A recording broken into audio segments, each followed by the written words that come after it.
Hey everyone, this is Craig Kaminski from Sea of Tranquility bringing you another episode of radio hits we still love hearing and those that we can't stand. The catch, though, is that you can't own them on any sort of physical media or on your phone or anything like that. So I've watched the other videos that George, Pete, and Jamie have done, and there were some ones that I agreed or disagreed with based on what they liked or disliked, and it brought back a lot of good memories hearing some of these and a lot of bad memories as well. So maybe you'll find the case with that as well with me. Now, I don't even listen to the radio a whole lot. I mean, I have a ton of music on my phone that I prefer to listen to, but when I'm in the car with my wife or if when I'm just starting my car, sometimes I'll hear some things on the radio that I either will immediately not mind hearing, or I want to quick put my phone on to get rid of it, or if I'm shopping or something like that. So I came up with my just like the other guys, my list of 10 good and 10 bad. So starting off with the good. This is probably the oldest one in my list, but one that I would hear when I was with my mom or dad in the car, and it always was kind of pleasant to me, and that's "Windy" by The Association. So I would remember hearing that song, and everyone knows it's windy, and it's just a pleasant bopping kind of song. I'd move my head back and forth, and and everything. I don't think my mom liked it too much because she was more of a Motown fan and things like that, not as much of later '60s music like that. But that one's one that I still like hearing. My next one I went with is Relax by Frankie Goes to Hollywood, featured prominently in the 1984 movie Body Double. And again, from the early days of MTV, seeing the video for this, I didn't mind the song. Maybe it was kind of like the thumping nature of it that I always liked, and even now. So now, even when I hear it, I don't mind it, and it's a decent enough song for me. The next one I picked is one that I would always hear when my friends and I would go out to a oldies club where they would have dance night for what was supposed to be older people. They're probably younger than I am now, but I always enjoyed even hearing this as a kid. Saturday night by the Bay City Rollers, Saturday night. It's a fun, glammy song from the Scottish guys, I believe, and still like hearing that. Some of these songs, I may have to rectify this and buy them individually someday. So that's I think one that I'm going to have to go seek out somewhere. Saturday Night by Bay City Rollers. My next one is kind of a different one for me that I surprise myself even that I don't mind hearing, seeing that it's sort of a country-ish type of song from the early '70s, and that's "Garden Party" by Rick Nelson. And it's a just a pleasant, simple type of song, autobiographical, in fact, for Rick Nelson, that he evidently was playing a sort of oldies revival gig, I guess, at the time in at Madison Square Garden, and he was must have it's I mean it's in the lyrics to the song that he played some of his hits like "Hello Mary Lou," but then when he played some of his current songs that were more of a country flavor, the crowd really wasn't having too much of it, and I always liked the chorus of it where it says. It's all right now. I learned my lesson well. You can't please everyone, so you've got to please yourself. And I think that applies to a lot of things in life as well, that you can't always listen to what other people say. You have to do what makes you as a person happy. So Garden Party is always a pleasant song for me to hear. My next one is one from the early '90s, and I believe this is her only hit, at least in America, that charted, and that is Susie and the Banshees, "Kiss Them for Me." I enjoy hearing that whenever I hear it on the radio, and even back when they when MTV still played videos. When I'd see the video, it was always a pleasant sounding song, and uh, st I still hear it periodically on certain radio stations, depending on what their format is, that they'll uh, still play that song. So I always like that one. That's a just a good song for me. My next one's kind of a twofer, so I'm pulling a sort of Rich Catino on this, but these are two songs by the same band from the mid '70s, I believe, and that band is Harold Melvin and the Blue Notes. And I always really enjoy hearing both "The Love I Lost Was a Good Thing" and "Bad Luck." That's what you got. That's what you got. So just good thumping songs with vocals by Teddy Pendergrass. What a talent he was, and he uh, with Harold Melvin and the Blue Notes, and just fun songs to hear. Good dance songs too from the mid '70s. Just always like hearing those when they come on the radio. That chorus just gets kind of stuck in your head all day. My next one is I'm All Right by Kenny Loggins. I don't have any Kenny Loggins songs that I know of, and I've always liked this song because I guess if it's with its association to the movie Caddyshack, it always makes me think of the little gopher doing his dance as he pops up in the hole. But fun song, fun pop song. Don't mind that at all. Next I got is I Feel for You by Shaka Khan and without Rufus. So just a good dance song from the early 80s, 84, I believe. And again, just I have nothing against the song. Just it's a pleasant, fun dance song, R&B dance song from the early 80s from Shaka Khan. My second to last one is as I've probably made mention on several episodes that I've many episodes that I've been on Sea of Tranquility over the past few years. I'm not a big hip hop guy. I don't it's just not my thing. I if other people like that's fine. I It's just not something that I particularly gravitate towards. But this song was big when I was in 11th or 12th grade, and I always thought it was fun. That's "Bust a Move" by Young MC. I mean, just my your best friend Harry has a brother Larry. In 5 days from now, he's gonna marry, or just fun lyrics that you can actually understand when you hear them. And whenever that song would play, at least when I was younger, it's like all the time my friends and I, it's like, oh yeah, bust, yeah, you see that girl over there, oh, bust a move. And she's dressed in yellow, she says hello, come sit next to me, you fine fellow. Just a fun song. I never had a problem with that particular hip hop song, "Bust a Move." And my last one for good is one that I really do have to go out and get this at some point, but I'm surprised I don't have it on my phone. And that is Kung Fu Fighting by Carl Douglas. I mean, it's a song that incites violence, but I think it's fun violence because every time you hear it, you start going, hoo-ha, hoo-ha, wanting to hit something. I mean, everybody was Kung Fu fighting. Those kicks were fast as lightning. I mean, just a fun song that just whenever you hear it, even at weddings or in any kind of dance place, or hell, even in your car, it's just a fun song to hear, and I'm perfectly okay with that. And I also just wanted to say that these songs that I'm picking for both good and bad, they're bona fide radio hits. I didn't just want to pick rando songs that I like or don't like. So I consulted my big book of top 40 hits of Billboard to make sure that I was on the up and up with everything.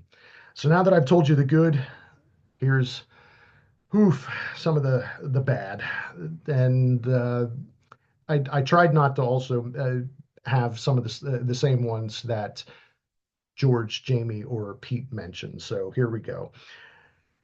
First one I went with is "Runaway Train" by Soul Asylum. Now I know this is a socially impacting song, at least of the early 90s, I believe it was. And you know, if I remember correctly, the video had a helpline for uh, teens or runaways and such to call, and that's great. But the song to me has just always been Drek. I mean, every time I hear it, I just I immediately want to turn the station. The same holds true for my next one, REM, Shiny Happy People. Maybe it's the mandolins.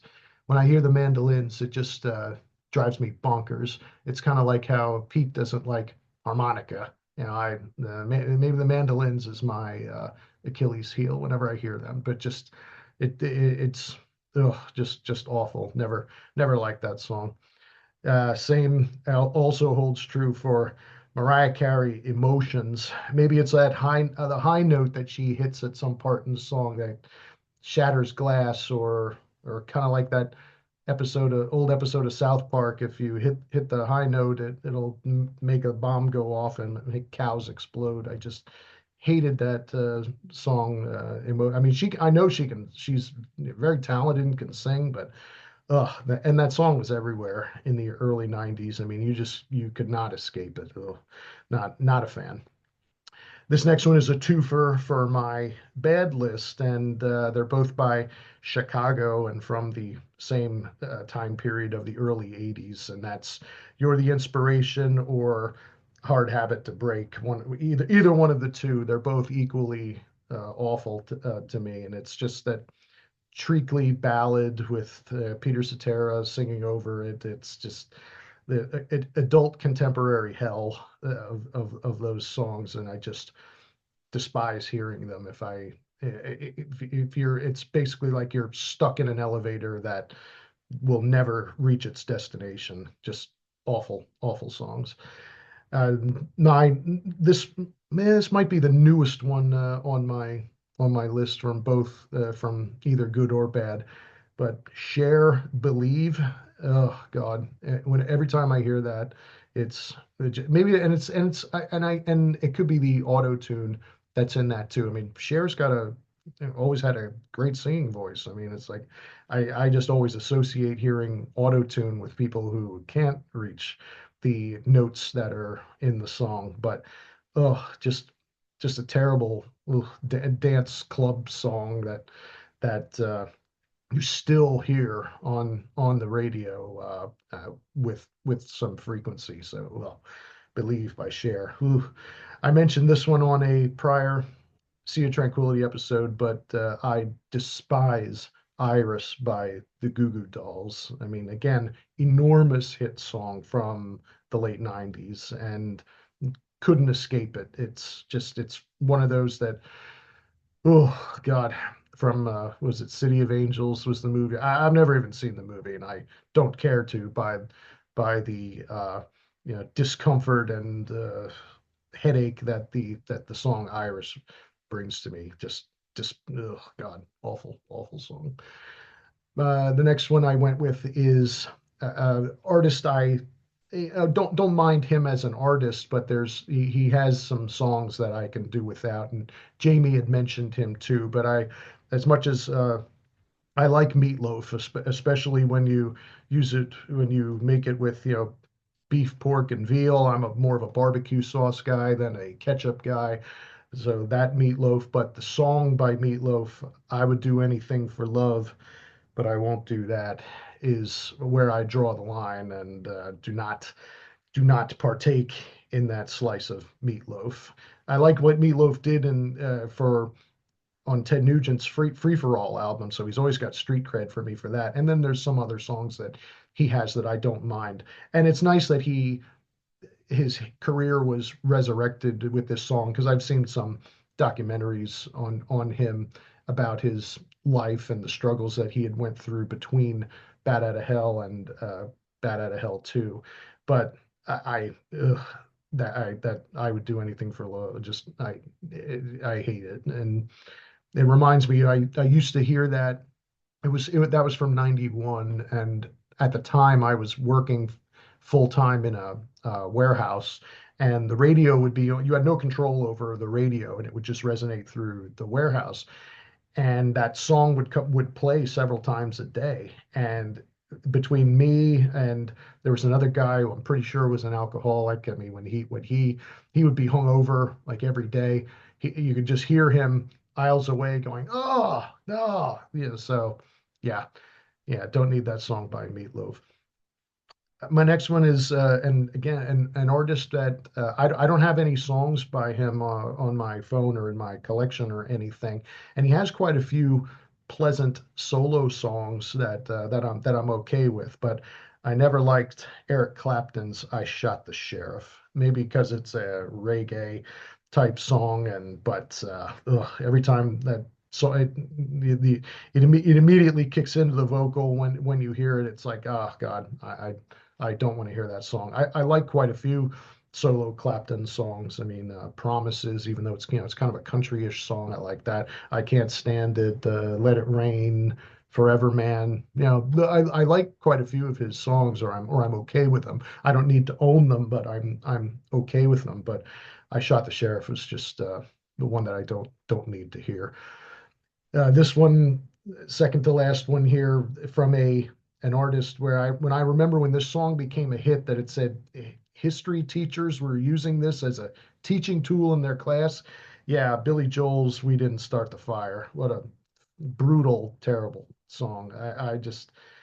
I mean, he has lots and lots of good songs, and or contrary to what's said in the movie Step Brothers, where it's like, we only play '80s Joel, sir, and '80s Joel sucks, but he does have some, he has quite a few good songs in the '80s, but yeah, we didn't start the fire, and actually quite a few of the songs that, or at least the hit songs from An Innocent Man, those I don't need to hear anymore. So that one, ugh, and it's still played with fair frequency on the radio. So ugh, don't need to hear that.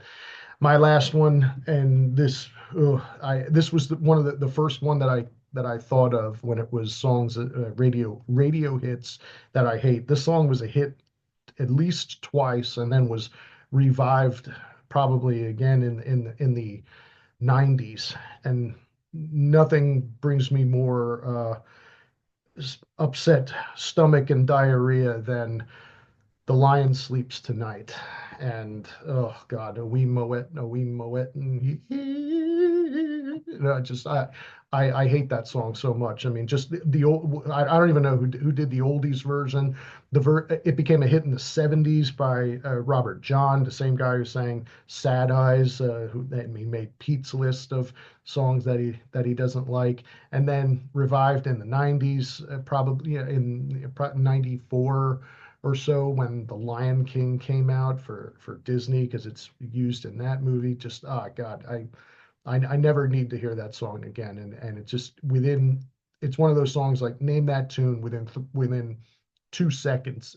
I hear it and I immediately want to change the station, turn it off, or run out of wherever I am screaming. So yeah, The Lion Sleeps Tonight. That's the last of my bad list. So there you have it. It was actually much easier for me to come up with the good list than bad. Usually it's the other way around, that it's easy for me to think of songs that you don't like. But when you throw in the caveat that you can't own them, and I do have quite a few one-off songs on my phone, like Electric Avenue, for example, that I like, but that's the only song by the artist that I have, where the bad songs are, I really had to again consult my book to read through and jog my memory to say, hey, oh God, that song's terrible. So leave some comments down below as to what I picked. Leave your let us know what your picks are for these. I know some of you have, maybe commented in on some of the other videos, or maybe you haven't. But go ahead and leave your notes down there below. And don't forget to visit us on the web at www.seaoftranquility.org. We're on Facebook and we're on YouTube all together, all the damn time. And make sure you click that notification button so that you're alerted of all new content as it posts. And as you can subscribe if you haven't done so already. Hit that like button before you close out this video. It really helps Pete, so I'm told. I don't know how YouTube works, besides watching cat videos and music videos and Sea of Tranquility and slot machine videos, things like that that I like to watch, but it helps. And in the description of this video, there are links to Ko-Fi, merch, and Cameo, where and we thank you very much for your support and any contributions you care to make. So thanks so much to Pete for letting me do my first ever solo video on Sea of Tranquility. And hopefully some of the other people also on the channel are able to post their picks too, because it's always fun to see what people like or dislike, or things that you maybe didn't know about them that sometimes their music picks bring out. So thanks again to Pete for saying, yeah, sure, when I said, are others available to contribute to this? So always thankful to Pete. So again, this is Craig Kaminski for Sea of Tranquility. Have a great day, everybody. Bye-bye.